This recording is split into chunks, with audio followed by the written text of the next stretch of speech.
Hey everyone, I'm Brittany Fichter from www.brittanyfichterwrites.com, and thanks for joining me for today's short video. Today we'll be discussing comorbidity in neurological disorders, what it is and why it's important. So what is comorbidity? Merriam-Webster defines comorbidity as a noun, existing simultaneously with and usually independently of another medical condition. When I was little, I was diagnosed with a tic disorder. Soon after the diagnosis, we realized I had signs of OCD as well, as I began to develop obsessions and compulsions. On top of all of that, I had anxiety at a much higher level than my peers. Although my parents tried to explain that the disorders didn't change the way they loved me, or mean that I couldn't have a happy life, I did my best to ignore the diagnoses. For years, I avoided explaining my differences as much as possible. The disorders were annoyances, mean intruders that were trying to make me different. I wanted to be different, but not because I had disorders. As I got older, however, I started to realize I couldn't ignore my disorders anymore. My tic disorder worsened into Tourette's syndrome. My OCD tendencies made my perfectionism with homework nearly unbearable, and I began to have anxiety attacks on a somewhat regular basis. I had to face what I'd been ignoring for years. My brain just didn't work the same way as other people's brains did. When I started actually paying attention to my disorders, however, I quickly realized that they weren't each affecting me on their own, like I'd thought for so long. You see, I'd always thought of them as three separate problems, but instead of each acting on their own, it was like they'd formed one new disorder just for me. So I began to wonder, why were my disorders interacting with one another? How did I get parts or wholes of multiple disorders, instead of just sticking with one?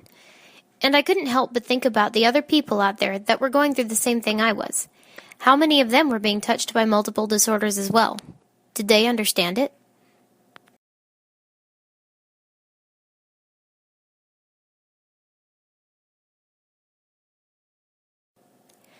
After lots of research, I've come up with 3 points that I think are worth sharing. First, comorbidity is common in people with neurological disorders. Lots of individuals with neurological disorders have more than one disorder.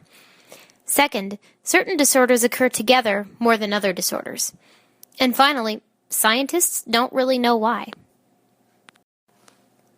First, I'm going to talk about the most common neurological disorder in the United States, ADHD, or Attention Deficit Hyperactive Disorder. According to MedPage Today, a study was done on 5,000 American children with ADHD, and these were the results that they found. Only 33% were diagnosed solely with ADHD.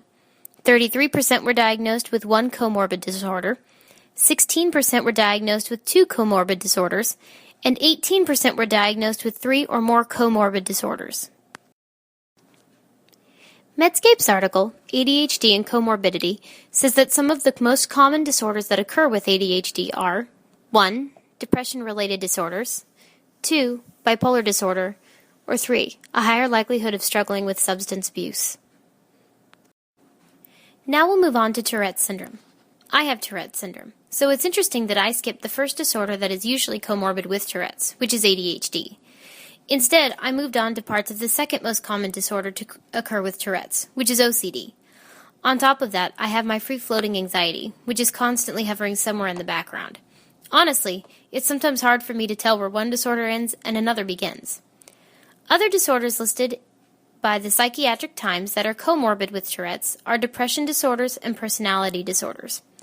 But I can tell you that personality disorders occur with Tourette's far less than ADHD and OCD.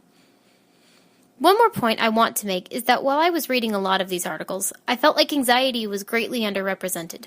I can assure you from personal experience that anxiety has a lot more to do with the symptoms of Tourette's than scientists give it credit for.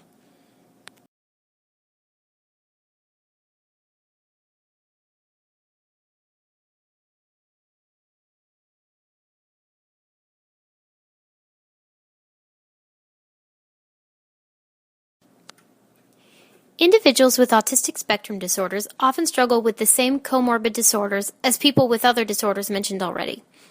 Autism Treatment Trust says, however, that children with ASDs often struggle with physical ailments that are comorbid, as well as neurological disorders. These ailments often include seizures, migraines, respiratory infections, and stomach problems. Moving on to the disorders anxiety and depression, The U.S. Library of Medicine's article, The Comorbidity of Major Depression and Anxiety Disorders, Recognition and Management in Primary Care, says that each year, 10 to 20% of Americans seek medical help for depression or anxiety problems. Often, however, they don't even know that their problems are caused by depression or anxiety when they go in to see the doctor. Of that 10 to 20% of Americans, at least half of them show signs of both depression and anxiety. The article urges that a more common recognition of these disorders as comorbid could lead to more effective treatments. I know it's confusing. Everything's connected. We just don't know how or why. So why bother? Once I began to understand that my Tourette's, OCD, and my anxiety fed off of one another, I began to understand how my brain really ticks, so to speak. I began to realize that my tics were like a litmus test for my anxiety, and I've become much better at predicting my anxiety attacks before they start by paying more attention to the severity and type of tics. My OCD raises my stress levels, but because I'm aware of it, I'm able to take a step back and recognize when I'm obsessing over something I need to let go. Because I'm aware that my disorders are linked, I can use them to my advantage. Awareness is the key. The more you understand why your brain works the way it does, the better you'll be able to communicate your problems with yourself and those that support you. There are 3 important ways of communication that will benefit from your self-awareness. First of all, there's self-talk, acknowledging your feelings, but then going on to reason with yourself outside of your feelings. Second, communicating with your doctor.